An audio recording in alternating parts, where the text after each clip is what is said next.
Assalamualaikum warahmatullahi wabarakatuh. Yang terhormat, dosen pengampu mata kuliah Keterampilan Dasar Global, Bapak Husni H. Abdullah Duru, MSI. Perkenalkan, saya Yunita Daya Kusumawardani dari Fakultas Teknobiologi, Angkatan 2019, dengan NIM 19.01.021.014. Di sini saya akan mempresentasikan artikel ilmiah yang berjudul Peningkatan Pengolahan Biji Kakao.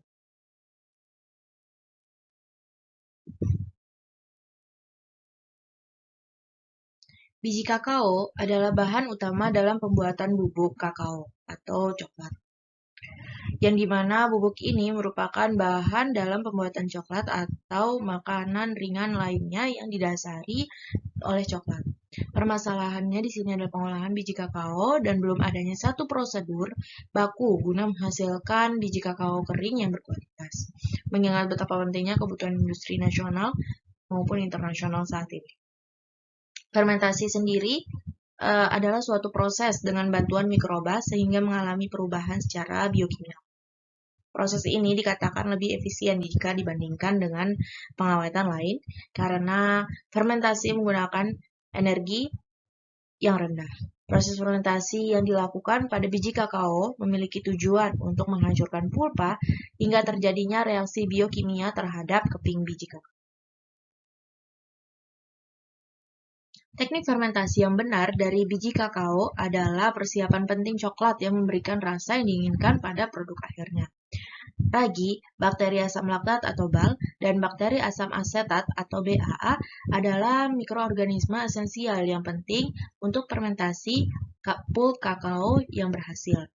Kemudian pengolahan kakao dan perubahan selanjutnya yang terjadi selama fermentasi menyebabkan dominasi BAL dan ragi yang memberikan karakteristik produk yang dibutuhkan. BAL memiliki peran yang sangat penting dalam fermentasi kakao karena dapat mengubah asam sitrat dan asam karbohidrat di dalam daging buah menjadi asam laktat, menghasilkan sedikit penurunan pada pH.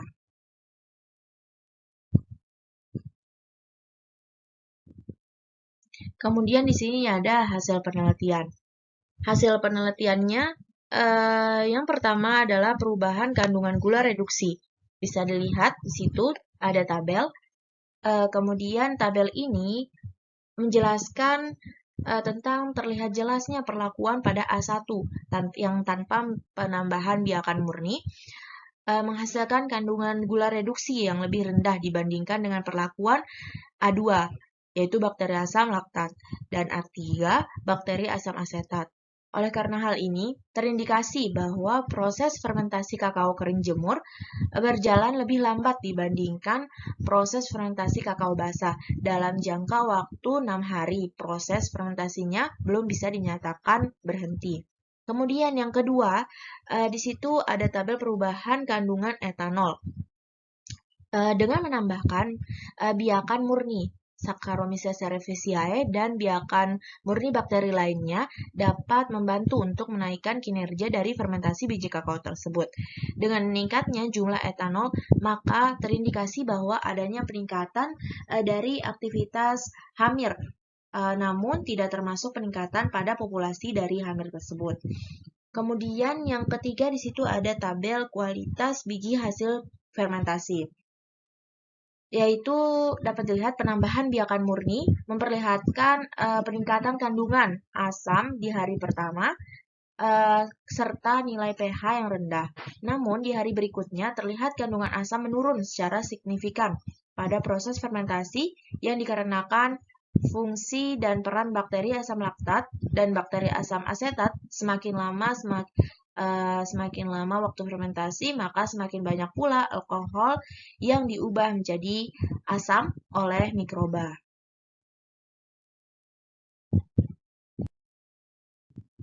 Kemudian yang terakhir di sini ada kesimpulan.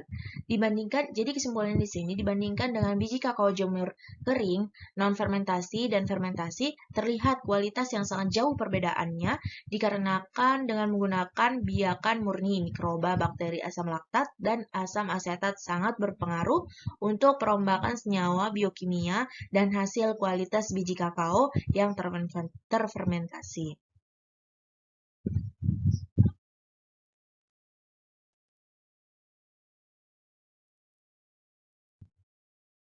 Demikian apa yang dapat saya sampaikan. Jika ada salah kata, saya mohon maaf. Terima kasih. Wassalamualaikum warahmatullahi wabarakatuh.